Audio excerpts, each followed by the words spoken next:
Hello, everyone. Welcome to the next edition of our natural medicine series. Hopefully you've got a lot from all of the topics that we've talked about so far. I think this is our fourth one, John? Yeah, I think it's the fourth. Let's see if I can remember. The first one I did flax seeds. Then you did blueberries. Blueberries, yeah. Yep, which the English equivalent of those, I think, is blackberries. We have those more commonly. They've probably got similar interesting. phytonutrients. So we can get blueberries, but they're all imported here. That's the problem. But still great. And then I did something that there's probably a global subclinical deficiency, if not overt deficiency of, is iodine. And this is what we really want to do, isn't it? To just such basic things that are being missed that can result in so much ill health. Absolutely. That's what this is all about. The basic things which most of the medical establishment knew and was actively promoting up until a few decades ago. But something very strange has happened where we've been entirely taken over by the forces of the pharmaceutical industry, medical industrial complex. Now we're so focused on drugs and injections, which may well serve a purpose. But the issue is that we've forgotten about these basic fundamentals and amazing natural compounds around us, which can bring about huge benefits. So on that note, I'm ready. And again, we will always say this, John has no idea what I'm going to be talking about and the paper here that I'm going to be presenting. And we hope that everybody watching is going to get something from this. And maybe it will be something that you want to take on board. Maybe it isn't. This isn't direct medical advice. We are presenting you with some quality information, and it's up to you to process that and see if it works for you. Now, I don't know what's coming up. I was talking to my wife in the car today, and I said, I wonder what Suneel's going to do today. So she's curious. I'm curious. Okay. And if you'd like to make a reveal to us, that would be wonderful, Suneel. I will. Well, here we have a bowl, and what do we have in it? A little powder here. You want to... Maybe hard to guess what this is. And I think I know. Is this an Indian spice? It's a spice. It is used in Indian and Eastern cultures a lot, which we'll come to. But actually, it is well known in the West as well. And here I have, it's cinnamon. Oh, cinnamon. Cinnamon. Good. Oh, right. I thought it was turmeric. Right. Okay. No. Oh, I don't know much about cinnamon. Yeah, this is cinnamon. And I want to present to you an interesting paper, one of many papers showing the amazing benefits of cinnamon. Now, there are potential multi-organ benefits, but one in particular that I'm going to focus on, and you will get from the title of this. So this is a study which was published in the Journal of the Endocrine Society from 2020. So not that long ago. 2020, of course, is etched in all of our minds. So in amongst all that craziness of the pandemic, we had this paper that comes out, and I'm pretty sure that 99.9% of people, maybe 100% of people watching wouldn't have heard of it. So here is the title: Influence of Cinnamon on Glycemic Control in Individuals with Prediabetes, a randomized controlled trial. This was a joint study which was done in Korea, the great nation of Korea, and funded by them as well, which is no surprise. And the United States, it was done at a big center in Boston. So first thoughts, John, upon hearing that, a randomized controlled trial on cinnamon. Well, of course, randomized controlled trials, we've always been trained. I trained a couple of generations of student nurses to say that randomized controlled trials are the gold standard. And while they have limitations, I think there's still truth in that, because we have a group that gets the intervention and we have a group that doesn't get the intervention. So we've got a comparison. We can compare one with the other. So that's always good. Not always possible, but with some sort of intervention like this, it is. Interesting that a lot of this research on these topics, which are readily available and cheap and freely available, doesn't come from the West, although it's good to see Boston collaborators there. But Korea, you know, all good regards to Korea. Maybe we should go and work there or something. Yeah. A lot of good research is coming out. A much healthier population, similar to Japan. Korea and Japan, a lot of good stuff, yeah. And of course, pre-diabetes, we're talking about a pandemic, aren't we? Seriously. Oh my goodness, and that is a great segue, John. I'm so glad you mentioned that, because before we even get dive into what the study showed, so it was looking at cinnamon for glycemic control. Prediabetes is an absolute pandemic. That's not even a strong enough word. So according to their discussion, bear in mind this was 5 years ago. It's even worse now. 500 million adults globally affected with diabetes type 2 mainly. And they estimated back then that 38% of the US population has pre-diabetes. Now, if you ask me, I would say it's probably over 60% by now has pre-diabetes. And you can mark this in different ways in terms of numbers, and we'll get into how you measure it. But yeah, I mean, we're talking, and the UK, surely, John, is not far off this. Pre-diabetes is everywhere. I mean, diagnosis of diabetes in the States is probably, what, about 10% of the population, something like that? Of type 2 diabetes? Yeah. Yeah, minimum, probably more, 15 maybe. It's just quite incredible. And to think that what you've just said, to just take this in, half of the population of the United States is probably at significant risk of developing type 2 diabetes mellitus. They are pre-diabetic. And the biggest surge is in adolescence. This is a tragedy, and I've said many times, and I'm so passionate about this, so excuse me if I raise my voice and appear excited, but how on earth every doctor doesn't wake up in a cold sweat at night about this situation? Because type 2 diabetes, although the medical industrial complex is trying to make people think, oh, it's no big deal, you can take a pill, you can take an injection, that is not the answer. There's a reason why so many people are getting it, and you will inevitably get some complications from it. You cannot control diabetes with medicines. You can fix a number, but all of that inflammation, which we'll talk about, is still there. So that's the first point. The scale of this is beyond what most people can imagine, and what it's going to lead to if we think it's bad now. I mean, I again, it puts me in a cold sweat to think what is going to happen in 10 or 20 years when these pre-diabetics get type 2 diabetes. And the younger people getting it is just tragic as well. I mean, when I was young, I talked to a lot of older doctors, and they said, thankfully, the middle years of life are normally reasonably healthy for most people. We deal with people that are injured and suffer from diseases all the time, of course, but for most people, the middle years are normally fairly healthy. But if we're getting people with pre-diabetes and diabetes, teenagers in early 20s, then they're going to be looking at really quite significant adverse health effects in early to midlife. It's just a tragedy. It is. It's absolutely awful. This situation is getting worse every year. So I'm glad that studies like this are being done. And it must be said, before I even dive into the study, this is the last point I'll make before we actually talk, that with pre-diabetes, type 2 diabetes, the gold standard is always focus on lifestyle measures. There's nothing really drug-wise or even natural-wise that will fix a bad lifestyle. But, and this is a big but, and this is why I'm so excited to talk about this, there are natural steps that you can take to help you on your journey. So I hope anyone out there who has pre-diabetes will realize that this is a potential health disaster waiting to happen. You want to be well, you want to see your children grow up, etc. Take natural steps to reverse it, but by all means utilize natural compounds which are around you. So, as I said, this was a double-blind, placebo-controlled trial. Double-blind, very important. John, you want to tell people what double-blind means and why it's so good? Sure. It's all about the placebo effect, isn't it? So, if I know I'm getting a drug, that can have a placebo effect. And also, what a lot of trials miss out, I think, Suneel, is if I know I'm not getting a drug, if I know I'm getting the dummy pill, then that can have what you can call a nocebo effect. So the guy in the next bed, he's getting this sophisticated new treatment and I'm getting nothing. That can actually make me feel worse. And nocebo effects is the reason that witch doctors can be effective. If they put a curse on you and you believe that, then that can have adverse effects. So belief is very important. So if we're double blind, that means I don't know if I'm a trial member whether I'm getting the drug or not. And if you're the doctor who's giving it to me, then if you know I'm getting the active ingredient, or if you know I'm getting the drug, then you can give all sorts of cues off to me that I can pick up on.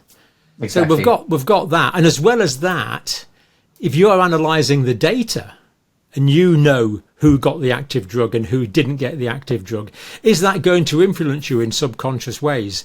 The answer to all these questions is yes, it is, because humans are intrinsically subjective and prone to all sorts of psychogenic effects. So double blind there, really important, I think.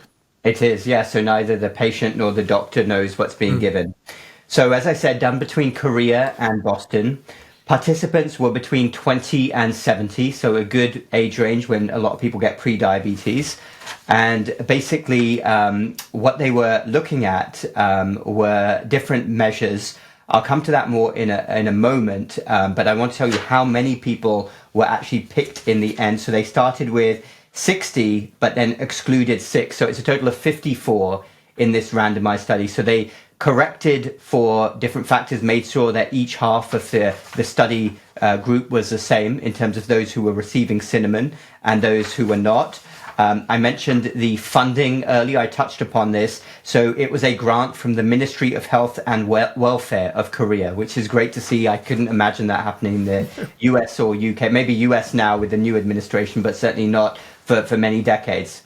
So how much cinnamon was given? Well, it was a total of 500 milligrams of cinnamon that was given 3 times a day. And they used a specific type of cinnamon extract and powder mixed together. So for anyone who doesn't know, 500 milligrams of cinnamon is only 1/5 of a teaspoon. It's not very much. So a fifth of a teaspoon. Yeah, it's not very much at all. It's given 3 times a day. So basically these people were getting 3/5, just over half of a teaspoonful a day. Exactly. Yeah.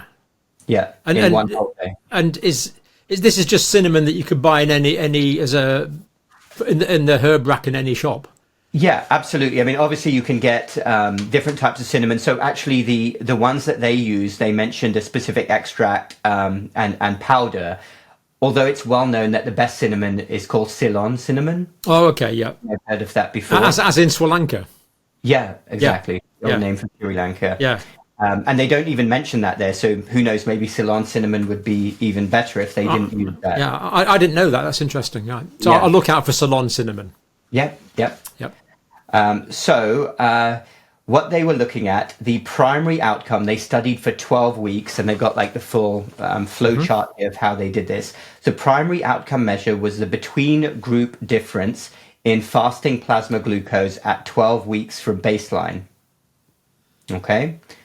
And then secondary endpoints included the change at 6 weeks in baseline fasting plasma glucose and the change at 12 weeks in an oral glucose tolerance test. Yep. So for anyone who doesn't know, I mean, you can explain what an oral glucose tolerance test is. It's one of many ways that we can measure prediabetes and insulin resistance. It's kind of the old-fashioned way. You're probably too young to remember this, but in the old days, diabetes was often diagnosed with a glucose tolerance test.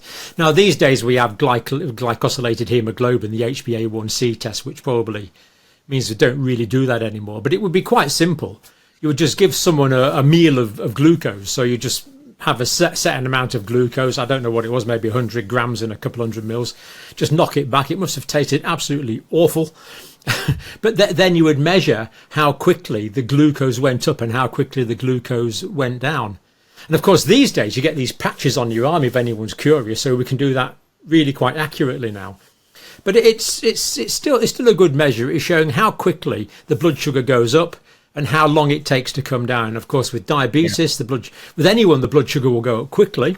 But in a non-diabetic, the insulin would be produced and the sugar would be, blood glycemic levels would be brought down. But of course, in diabetes, they'll just stay up for the rest of the day. Yeah, that's the problem. It's carbohydrate intolerance. Absolutely. Yeah, great description there.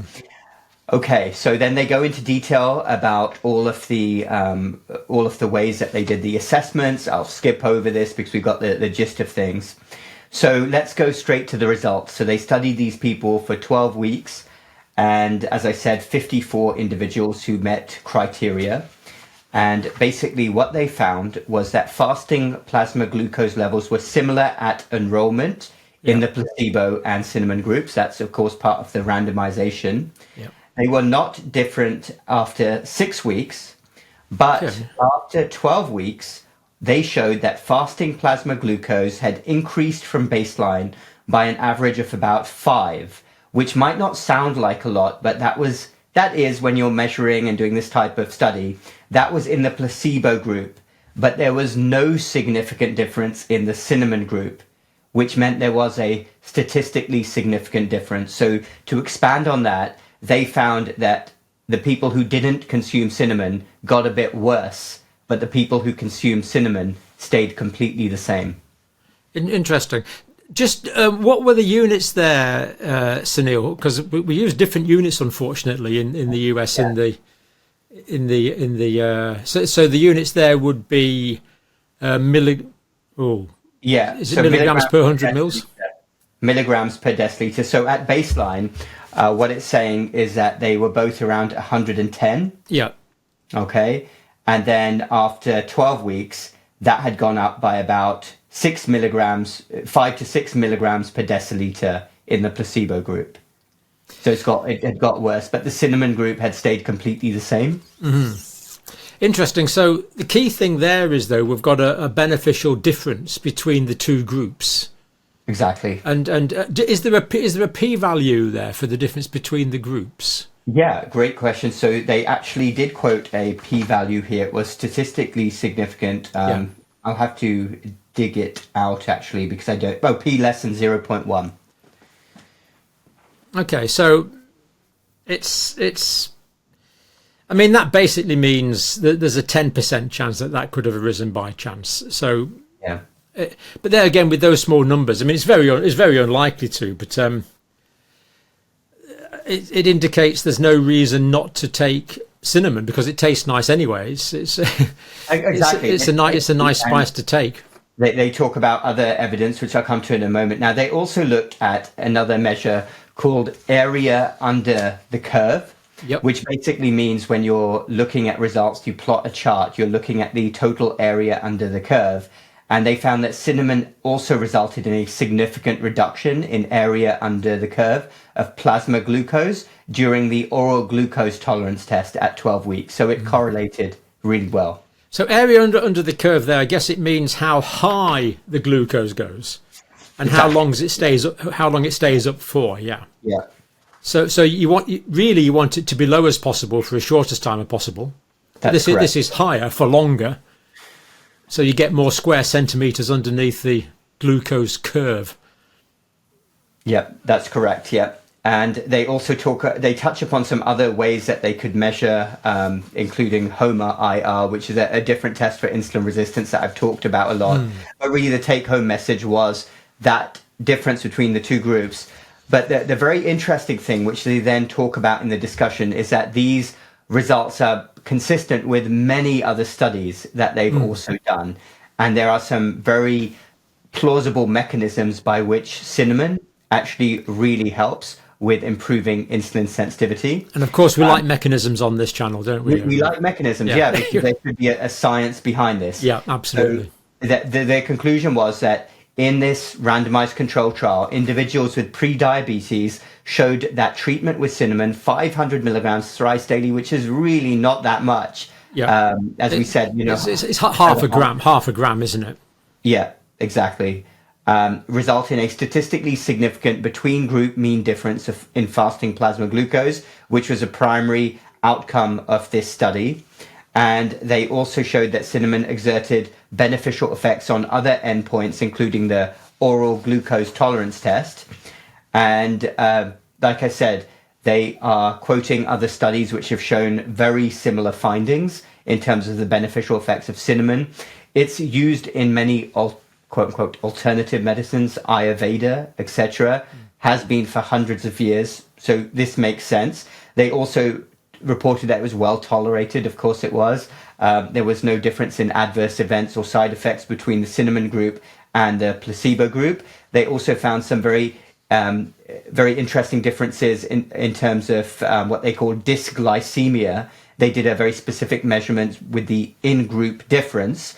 And before I get onto the mechanisms by which they are reporting this conclusion, which was they've made very clear, treatment with cinnamon for 12 weeks compared to placebo resulted in favorable changes in measures of glucose homeostasis in a representative population of participants with prediabetes. They were very, very confident of this finding.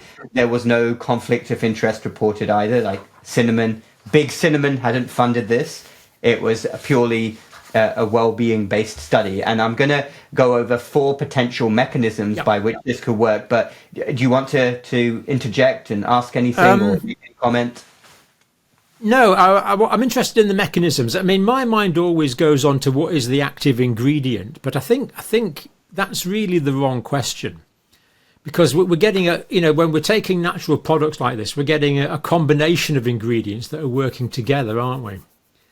And I think spices generally, we're just not we don't take enough spices. And the other things that come to mind, like I think I've heard that cinnamon can have anti-cancer properties as well. I'm not sure about that, but so we've got one thing that's going to help potentially a range of health issues.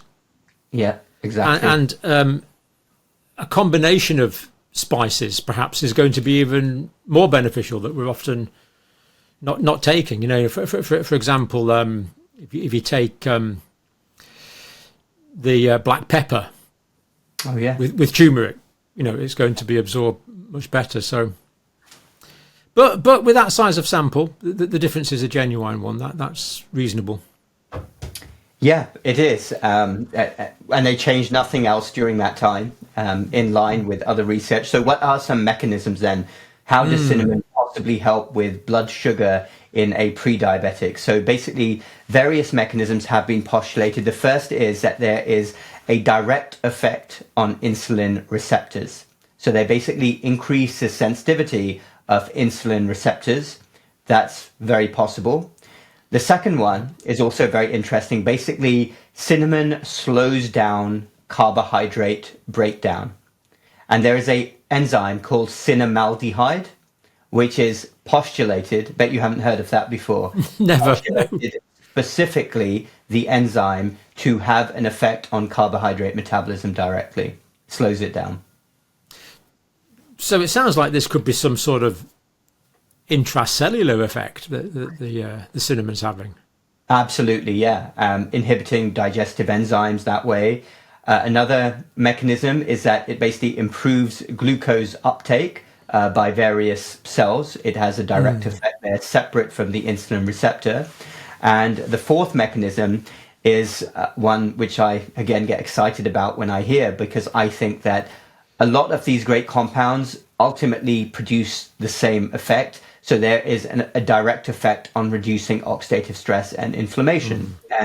Prediabetes, like any chronic condition at whatever stage we're talking about, is essentially a state of inflammation. So if you have a potent compound in a particular spice or herb, it's going to result in a positive effect somehow, and it will be manifested in different ways. The one here for cinnamon appears to be an effect on blood sugar. Yeah, interesting. Yeah, and those mechanisms are all quite plausible. I would imagine the reason that there's more glucose going into the cells is by the upgrading of the insulin receptors, because the reason that the glucose is going into the cells is by upgrading the insulin receptors, because glucose doesn't normally diffuse into cells on its own. It normally needs to be gated in, with the exception of brain cells and neurological cells, I think. But affecting the metabolism, the absorption of glucose, all those things would affect what we call the glycemic index potentially. Exactly. So it's quite reasonable to think that if you had various compounds in the lumen of the gut at the same time as some carbohydrate, they'll be absorbed more slowly. And in fact, we already know that's true, because if you eat carbohydrates with fat, the carbohydrates will be absorbed more slowly than if you eat pure carbohydrates without fat. Exactly. In the meal as well. Still curious, is there some sort of active component there that's doing some clever biochemistry on the insulin receptors? Could be, but in a sense it doesn't matter, because it's there's just no reason not to add cinnamon to your diet. That's right. Yeah, no it's very not to. well tolerated. And the question is, how can anybody do it? Well, I wouldn't suggest the healthiest way if you're pre-diabetic is to add it on your apple pie or something. Some people do that. What I do, it is rather nice on apple pie, though. It is delicious. Yeah, it's really nice. I add it to my tea. I have my own like spices that I like to put in tea, of which cinnamon is one of them. And I'll drink tea 3 times a day, and I find it really easy to do. And I know people who do that with coffee as well. It can be sprinkled over other dishes. Do you have another favorite, John? That you like? I haven't taken it for quite a while, but I have put it on my porridge. Oh yeah, that would work. And it is. It's one of those things that sometimes you fancy that kind of flavour. So, sometimes I'll put a bit of dark chocolate on my porridge. I usually put flaxseed on. I nearly always put flaxseed on. Sometimes I'll have a bit of fruit. Dark chocolate is full of antioxidants too. Dark chocolate, it cinnamon. Is. Dark chocolate's okay, actually. You could patent that. Put that on your porridge, which is like oatmeal. Yeah. Patent porridge. That's a good idea. Patented porridge. Yeah. Yeah. No, but and I mean, friends in India make the most amazing teas, and they have a bit of this and a bit of that. A bit of cinnamon is one, ginger is another they put in, cloves is another they put in. Correct. And they have all these mixes, and you get all these really nice flavors. But of course, it's tea. It's good for you. It's not. Doesn't give you a hangover. That's right. Yeah. Like other drinks can do. Yeah. So I wonder if other spices would have a similar effect, or is this something unique to cinnamon, do you think? Yeah, so I mean, you mentioned turmeric at the beginning, which I'm a huge fan of. I've talked about before. I'm a fan of ginger, many Indian spices, but I would say that from my own research, cinnamon is the one that I hear most commonly talked about with blood sugars. And in fact, what I advise people to do, I mean, if there's no contraindication, if you're pre-diabetic and you want to go on a natural lifestyle journey, add in some cinnamon. It probably will help you a bit. It's quite easy to do, not hard at all with everything else that you're doing. And it could help you get to your health goals more easily. Yep. But as you say, this is part of a lifestyle package, isn't it? So yeah, what we really need is half of the population of the United States, and probably getting on for half of the population of the UK, to change its lifestyle. Correct. To start buying more vegetables, to start cooking more vegetables from scratch, to stop eating the ultra-processed foods, to try and take more exercise, to try and drink less alcohol, to try and lose weight. It's all these combination of things, but if including spices, including cinnamon, that's actually not only is it an easy thing to do, it's actually a nice thing to do. It's just a matter of having it in a convenient place. So what I find is I learn about these different spices and dietary adjuncts, and I tend to forget about them. So the key thing is to put little pots where you remember. Exactly. Have it round about the kitchen. So I know my flaxseed's always in a particular place. I always take it out and sprinkle a bit in my soup or whatever it is, but to make it convenient so you remember it. So put your cinnamon in somewhere convenient, and remember and take it. Interesting that didn't work for the first 6 weeks. Yeah, so have taken some time. I think this does show us that we're talking about lifestyle, not a quick fix. Yep, it's because not if we gave insulin, for example, I mean that would lower the blood sugar within 20 minutes. If we gave metformin, that would lower the blood sugar within a couple of hours. If we give these things, they work quickly. But what we need is a change in lifestyle, and that is not for today and it's not for tomorrow. It's a change. It's a change for life. But I'm not saying my lifestyle is brilliant, but the components of my lifestyle that I have managed to change just become normal. It becomes routine. Correct. Yep. And I always like to say as well, it's not about one thing. Cinnamon is not going to rescue you, but if you do all these things more and more, whether it's cinnamon, flaxseed, or I'll go for a longer walk today, it adds up. And I've seen people turn into a whole new person 4 to 6 weeks later.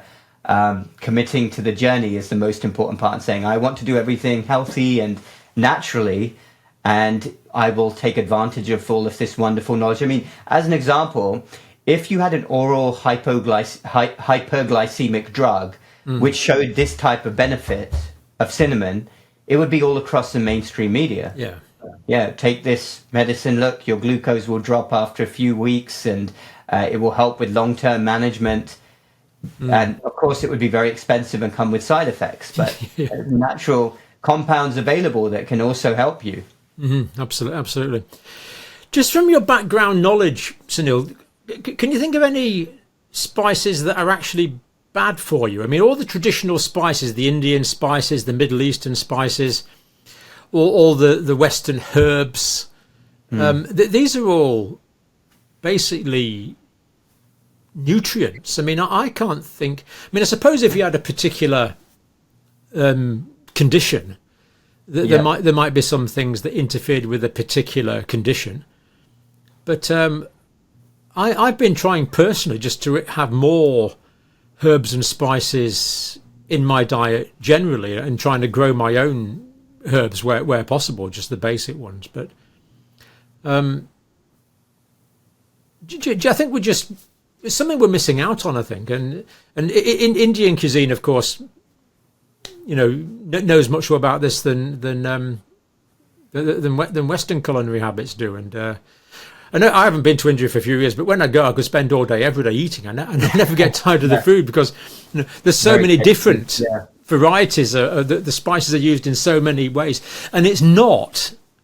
Good Indian food is not about hot chili vindaloos. It's not. Oh, yeah, definitely not. It's not about that. It's not about that. It's very different from restaurants, and that's a good point. Actually, that's probably the only spice I can think of where people can have I mean, anything excess is going to be bad, but chili would be the one thing. If you have like a stomach ulcer or irritation, you definitely don't want to be eating chilies if you think of them as a spice. Yeah. But my Indian friends, that they when they come from India to here, the Indian food that's readily available in Carlisle, they don't really like it. It's not surprised. It's not really the genuine thing, because it's not about being hot. It's not about being macho. It's just about the subtlety, the mixing, and the way it enhances the natural flavours of foods. It's something we're missing out on, I think, very often in Western culture. Yeah, and a lot of these spices can be added to Western foods. I mean, I'll give you an example. When we make pasta or stir fry, we put turmeric in it, ginger. I've given many Western people tea with cinnamon in it, and they find it very tasty. I mean, you don't have to even be eating Indian or Chinese or Asian food to have these spices. They're very compatible with many Western dishes. Yep, absolutely.